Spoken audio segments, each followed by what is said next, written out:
好啦，大家好啊！咁又嚟我哋嘅數學嘅 MC 啦。咁第21至25條啦。咁21條咧，被譽為全份卷最難嗰一條啦，都唔係我自己講㗎嘛，好多人做過都話呢條係好難嘅。咁有啲咩特別呢？咁呢個圖好似好簡單咁，但係咧越簡單嗰幅圖咧就越難做。首先第一樣呢，望晒落去有個38度啦。咁跟住揾下面嗰隻角，咁呢度有3條 A、B、C、D、E、F 相等啦。咁你相等啊冇乜嘢用噶喎，相等畫下先。相等嘅話，咁呢3條係咩嚟啊？呢3條係 chord 啦，即係弦啦。咁弦你又冇半徑嘅話，冇弦線冇嘢做過，唯有畫俾佢啦。將呢3條弦呢加條線俾佢，咁呢3條呢都會同佢垂直，垂直咗之後呢，亦都會有一樣特性，嗰樣特性呢就係佢哋嘅距離會相等，因為呢，由圓心拉落去垂直嘅話呢，等佢就會平分啦，亦都會長度一樣啦，咁就會有得用其他嘅性質啦。咁呢度如果你諗唔到其他嘢嘅話呢，都仲有排做㗎。咁呢，但係如果你諗到嘅話呢，呢度原來呢係有個 inscribed circle 喺裡面啦。呢個就係我哋嗰個叫做嗰個圓喺度啦。咁呢個圓喺度嘅話呢，咁呢3條 A、B、C、D、E、F 呢就會變成呢個綠色嘅圓嘅切線啦。咁因為呢切線呢就可以同呢個 O 呢3條紅色嘅線就變咗做半徑啦。因為大家長度一樣，半徑咁咪會垂直於切線啦。咁有咗呢個圓呢，咁就有用啦。因為有切線嘅話呢，咁我哋就可以將咩呢？將呢幾隻角可以做翻出嚟啦。邊幾隻角呢？就係呢幾隻，即係呢一隻啦，呢一隻，呢一隻。因為呢，我咁樣畫嘅話呢，即係會相等，因為切線嘅性質啦。咁所以我哋呢度會平分咗呢幾隻角啦。咁所以呢，我哋已經可以計到個答案㗎啦。點解呢？首先呢，計咗呢度呢隻呢邊呢隻角先，計咗呢邊呢隻角，除翻2呢就有其實計唔到呢一隻嘅，都計唔到呢一隻嘅。咁但係呢兩隻加埋呢，就再加38就係180度啦。咁所以呢兩隻藍色嘅角嘅總和呢，就會係142度啦。咁因為呢度平分咗啦，呢度平分咗啦，所以我哋要攞呢兩隻加埋嘅總和呢，就將呢個數除2啦，即係71度啦。咁而我哋想揾嘅目標嘅呢一隻角呢，就會係109度啦。咁所以答案係 A 啦。呢條係好麻煩㗎。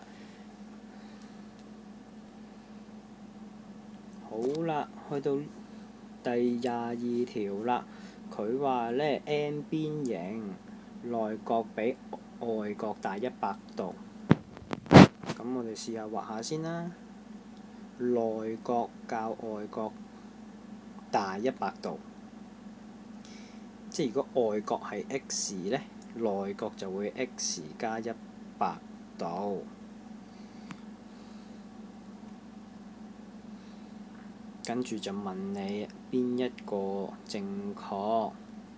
咁即係 x 加100就會係180度啦，咪直線。咁所以呢 x 就會係40度，即係呢個係幾多邊形啊？外角和就係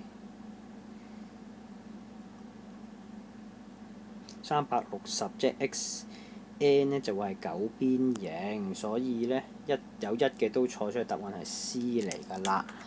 OK。好，咁23條啦。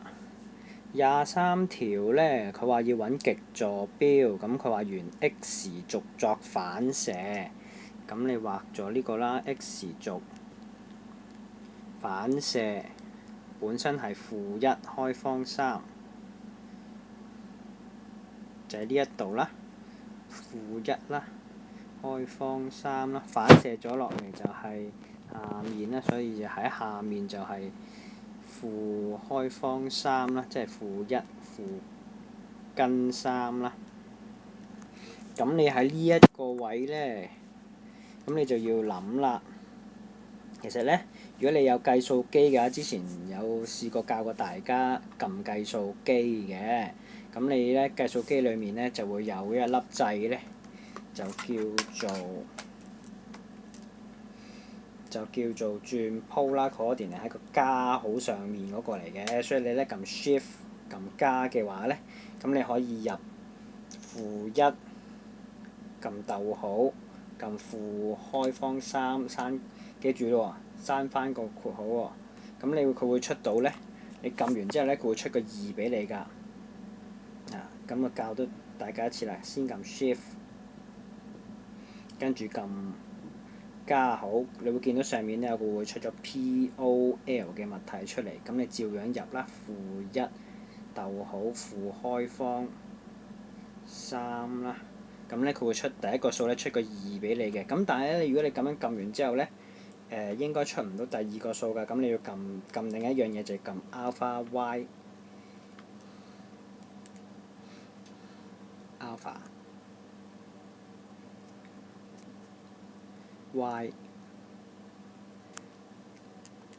即係 alpha 逗號啦。咁佢會出咗-120度俾你嘅。-120度即係240啦。因為喺呢度做數-2呢，就落到嚟呢度啦。-120度，咁你就會圈到個答案呢，就係 B 嚟㗎啦。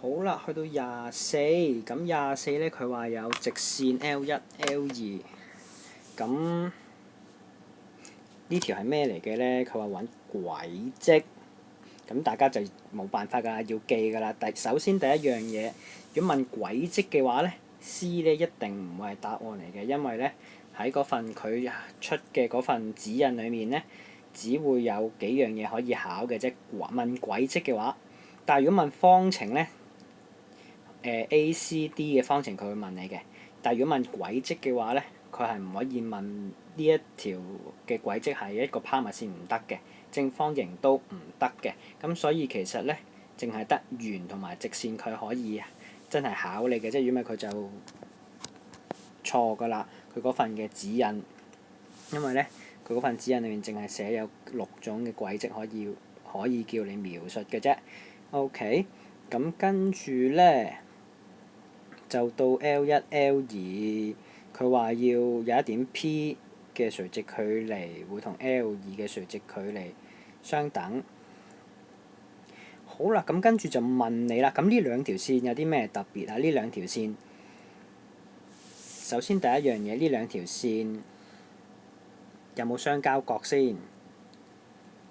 如果佢係有相交點嘅話，咁佢一定係一條軌跡嘅，就會係一條垂直平分線，唔係垂直平分線，係角平分線啦。即係如果你有兩條線相交咗喺呢一點度，咁就會有角平分線走出嚟㗎啦。OK， 呢兩條唔應該用呢隻同一隻顏色嚟畫。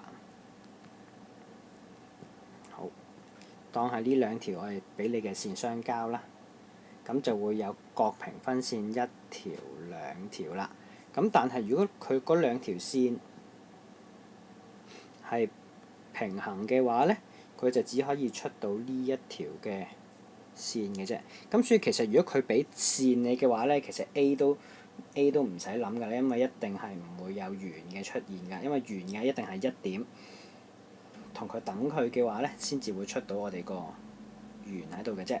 OK， 咁所以呢，一定係直線嚟㗎啦。D 就係我哋個答案嚟㗎啦。好啦，嚟到最後一條第25啦。咁首先呢，因為見到呢幅圖啦，咁佢哋大家穿過同一點啦。咁我俾翻個點佢，呢點叫做0y 啦。好啦，咁所以呢，咁我先將譬如將呢兩條線執咗個主項做 y 先，因為我可以睇到個斜率，因為咧 y 等於 mx 加 c 呢個方呢，就斜知識呢可以睇到佢哋個斜率，咁所以呢，y 呢會等於1/d 減 c over dx， 另一條線呢就等於1/b 減 a over bx。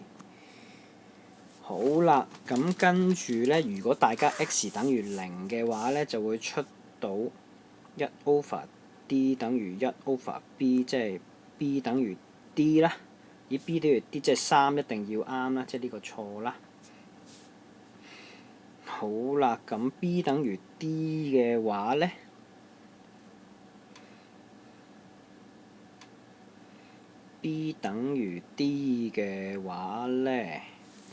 好啦，咁我哋呢，咁就要睇下佢啲斜率啦。呢一條呢，正數嚟嘅，咁所以呢一條呢，就會係個斜率就係負 a over b， 負 a over b 就會大過0，抽個負約咗，跟住如果係呢，就會係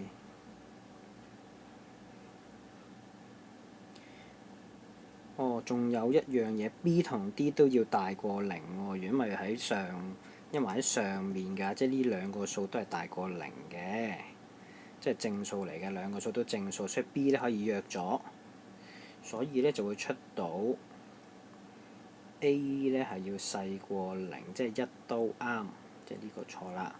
咁跟住呢，呢條線呢向下，所以負數嚟嘅斜率，即係負 c over d 係一個負數，因為 d 係正嘅，咁所以呢，調完過去之後呢，就會 c 大過0啦，所以呢2都啱，所以正確答案係 d 嚟嘅，咁我哋就搞掂啦。咁呢啲呢，就係一啲比較麻煩少少啦，要諗正負嘅嘢啦。咁你要睇晒啲正負啦，譬如每一點好似呢啲點啦，相交點嘅正負啦，執翻出嚟擺翻落去，揾翻每個數 A、B、C、D 緊邊個正邊個負，咁可以做得到噶啦。